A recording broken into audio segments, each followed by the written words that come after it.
Welcome to जनित IAS. Parliament topic का दूसरा टेस्ट आइए डिस्कस करते हैं। इसमें फर्स्ट क्वेश्चन है कि केवल लोकसभा के पास ही अधिकार है कि वो अपने परिसर के भीतर उत्पन्न होने वाले किसी भी विषय पर फैसला ले सके। तो रॉन्ग होगा। लोकसभा और राज्यसभा दोनों के पास ये अधिकार है। संसदीय विशेषाधिकारों की चर्चा संविधान के आर्टिकल 105 में की गई है। वहीं दूसरा है, संसद के किसी भी सदन को अपनी अवमानना के लिए या विशेषाधिकार हनन के मामले में किसी भी व्यक्ति को जेल भेजने का अधिकार है। बिल्कुल सही है। संसद के पास में यानी लोकसभा राज्यसभा दोनों के पास में ये पावर है कि वो किसी भी व्यक्ति को अपनी अवमानना या विशेषाधिकार हनन के मामले में जेल भेज सकता है। दूसरा सही होगा। आंसर हो जाएगा आपका सी। नेक्स्ट क्वेश्चन है, धन विधेयक की चर्चा संविधान के आर्टिकल 110 में यानी 110 में की गई है। 110 में धन विधेयक के लिए क्या क्या शर्तें आवश्यक हैं वो सारी शर्तें बताई गई हैं। दोनों सदनों के बीच गतिरोध होने की स्थिति में कौन संसद के दोनों सदनों की संयुक्त बैठक बुला सकता है? तो राष्ट्रपति गतिरोध की स्थिति में दोनों सदनों की संयुक्त बैठक बुला सकता है। इसकी चर्चा संविधान के आर्टिकल 108 में की गई है। संविधान का जो आर्टिकल 108 है वो ज्वाइंट सिटिंग से संबंधित है। अगर संयुक्त बैठक बुलाई जाती है तो इसकी अध्यक्षता लोकसभा अध्यक्ष के द्वारा की जाती है। नेक्स्ट क्वेश्चन है, धन विधेयक क्यों लोकसभा में प्रस्तुत किया जा सकता है? तो बिल्कुल सही है और ये सरकारी विधेयक होता है, सरकार के द्वारा ही प्रस्तुत यानी सरकार या उसकी मंत्रिपरिषद के द्वारा ही प्रस्तुत किया जाता है। धन विधेयक के संदर्भ में राष्ट्रपति के पास कोई वीटो पावर नहीं है, गलत है। पॉकेट वीटो का प्रयोग राष्ट्रपति कर सकता है। धन विधेयक को पुनर्विचार के लिए वापस नहीं कर सकता क्योंकि ये उसकी पूर्व अनुमति से ही प्रस्तुत किया जाता है, परंतु राष्ट्रपति इसके संदर्भ में धन विधेयक के संदर्भ में वीटो पावर का यूज कर सकता है और वो वीटो पावर होगी पॉकेट वीटो। कोई निर्णय ना करना, अपने पास सुरक्षित रख लेना। इसका आंसर हो जाएगा ए, केवल पहला सही है। प्रत्येक धन विधेयक वित्त विधेयक होता है, बिल्कुल सही है। प्रत्येक धन विधेयक जो है वो वित्त विधेयक होता है। ये धन विधेयक हो गया और बड़ा वाला सर्कल वित्त विधेयक हो गया, जबकि प्रत्येक वित्त विधेयक धन विधेयक नहीं होता है क्योंकि ये सारे जो बाहर वाले हैं ये साधारण विधेयक के स्वरूप का वित्त विधेयक हो जाता है।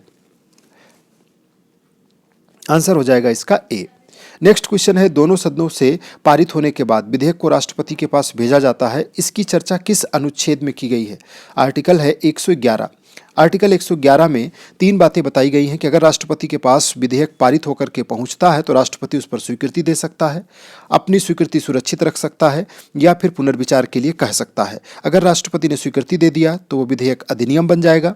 राष्ट्रपति ने अगर उस पर अपनी स्वीकृति सुरक्षित रख लिया यानी राष्ट्रपति ने पॉकेट वीटो का प्रयोग कर लिया। अगर राष्ट्रपति ने पुनर्विचार के लिए कह दिया तो ये वो सस्पेंसिव वीटो है जिसको निलंबित वीटो भी कहा जाता है, उसके द्वारा खारिज किया जा सकता है यानी कि मंत्रिपरिषद पुनः उस पर निर्णय करे, संसद उस पर पुनः निर्णय करके राष्ट्रपति के पास भेज सकती है। तो ये 3 स्थिति हो सकती है किसी भी विधेयक के संदर्भ में राष्ट्रपति के पास अनुमति के लिए भेजने पर।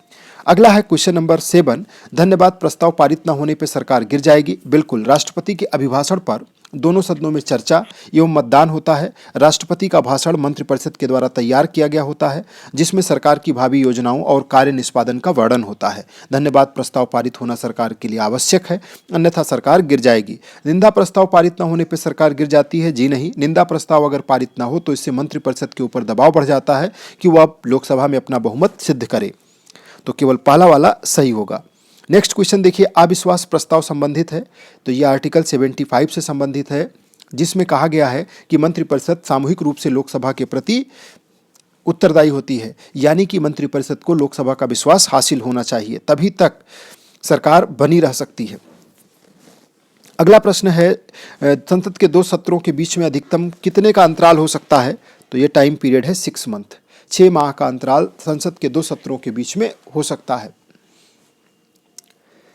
बजट के पारित होने की प्रक्रिया कितने चरणों से होकर के गुजरती है? तो टोटल 6 इसके स्टेप्स होते हैं, उनसे होकर के बजट के पारित होने की प्रक्रिया गुजरती है। पहला है बजट का प्रस्तुतिकरण, दूसरा है आम बहस, तीसरा है विभागीय समितियों के द्वारा जांच, चौथा है अनुदान की मांग पर मतदान और चौथा है विनियोग विधेयक का पारित होना और अंतिम है वित्त विधेयक का पारित होना। विनियोग विधेयक सरकार के व्यय संबंधी और वित्त विधेयक सरकार के आय संबंधी भाग को दिखाता है।